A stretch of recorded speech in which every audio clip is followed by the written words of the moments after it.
Why do we do what we do? Why do we do what we do? You ever ask yourself that? What drives us? Fear? Could be. But different kind of fear. Something we don't acknowledge. And it probably drives more of us than are willing to admit it. There's a first time for everything. Clichés. We use them constantly. Little phrases pass through conversation without a second thought. Just something ordinary spoken between us. And yet they reveal about us more than we may realize. It's a first time for everything. It's a phrase we pull out, not when things are easy, but when someone is nervous or unsure, afraid, nervous about stepping on stage. Well, there's a first time for everything. Scared of being the first one to say, I love you. There is a first time for everything. Afraid you'll fail at something important, something that matters to you and a lot of people. Yeah. But we almost throw that phrase away because we've heard it so many times before. But if you let your mind wander around it, that phrase is saying something so much deeper. It's not just a pat on the back or cheap, easy encouragement. It's a recognition that fear always shows up when we face the new. Fear of the unknown, fear of failure, fear of letting someone down. Yet there is one type of fear that might drive us more strongly than any other kind. What if I don't do what I'm meant to do? What if I choose the wrong thing for my life? What if I don't go? But here's the most interesting thing. There's no version of life without fear. So you can either choose to run from it or choose to embrace it. Fear is woven into every first time, every risk, every step into the unknown, every time we step outside our door. So the real question isn't, will I feel fear? The real question is, will I go forward anyway? That was me at the very beginning of this journey, the start of the Sunrise Lounge, sitting at this desk, script written, mic on, and an empty recording timeline staring back at me that felt like a black hole. All my excitement vanished right then. Now I had to put something on there. Years of public speaking, I thought, had trained me. Churches, summer camps, auditoriums filled with hundreds of students. I was confident in that world. But this was different. Because the questions came rushing in. What if no one listens? What if I run out of ideas?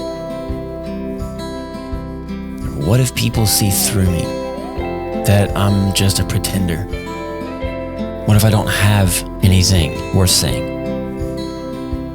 And yet it was that old cliche, there's a first time for everything, that made me tell myself, just talk. And so I did. And then I hated it. All of it. Had it really just been that bad?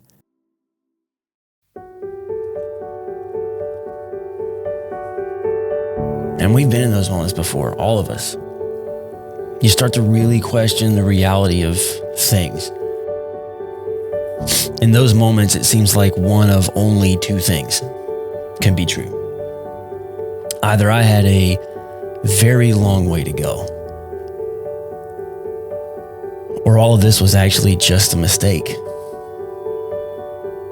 And the strangest thing happened. I was embarrassed. Even though I was alone in the room, I felt that cold rush of shame that only comes when you've messed up in front of everyone. But no one was there. Well, what if people actually heard this? That's when a new type of fear showed up. Imposter syndrome. Maybe this was a mistake. Maybe I wasn't good enough. Maybe I let my imagination run too far. I was only ever going to pretend to be a content creator. I'm not like the real podcasters or creators. I felt like an irrational dreamer. And after all, I'm just Addison. I could no longer see the purpose or that drive to do something impactful that had gotten me to this starting point. All I saw was waste. Waste of time and money. Come on, man. Stop pretending. I could even write it on a name tag so everyone could see it. Hey, I'm Addison. I feel like I'm meant for something bigger than I actually am. And see, that's the thing about imposter syndrome. It never shows up when we're wasting time. It doesn't care about the meaningless or the trivial. It certainly doesn't show up when we're mindlessly scrolling or watching our third football game of the day. It only shows up when we're reaching for something that actually matters. When we're trying to create something with meaning.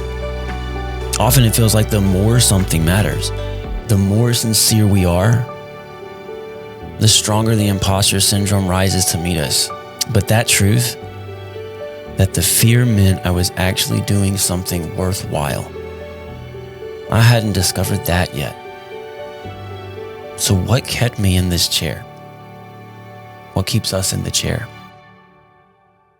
Only one thing made me hit record again. Fear. That's what keeps us in the chair. The new kind of fear. Not motivation. Motivation comes and goes. Not desire. I really want this. It's not enough. It was fear. But after that complete loss of drive and sense of purpose, I wasn't afraid of not being good at content or creating content.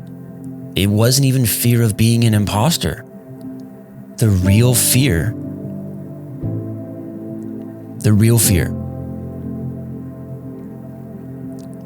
was missing my calling.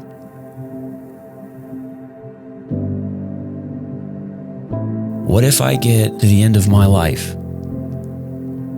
and I'm standing in front of the Father, only to discover then that I'd spent all my time chasing something I wasn't meant to do. I knew I had to say what I was meant to say, even if it came out shaky or unpolished, amateur. We have to make a lot of bad to even attempt getting too good. I had to start somewhere. We all do. Because in life, there's a first time for everything.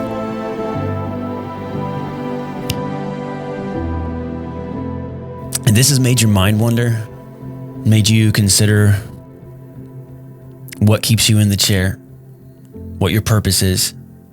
Hit the like button. And if you haven't already, hit the subscribe button to stay in touch for more thoughtful content. Because that's what the sunrise culture is. It's letting our minds wander, seeking meaning, and thinking about what it means to be human. Without a sunset, there can be no sunrise. That's why the cliche sticks. There's a first time for everything. Because it's not really about the first time. It's about the purpose behind starting. Because without a first time, there can be no second. So why do we do what we do? Why do we do what we do?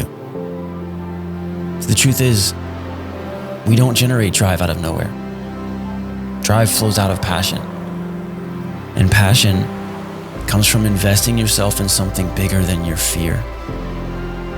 So if you encounter fear, when you encounter fear, redirect it. What if I don't do this? What happens not if the outcome fails, but if you fail to give the effort? Even if all you create in the end is shaky or rough, don't reach the end of your road without chasing fear.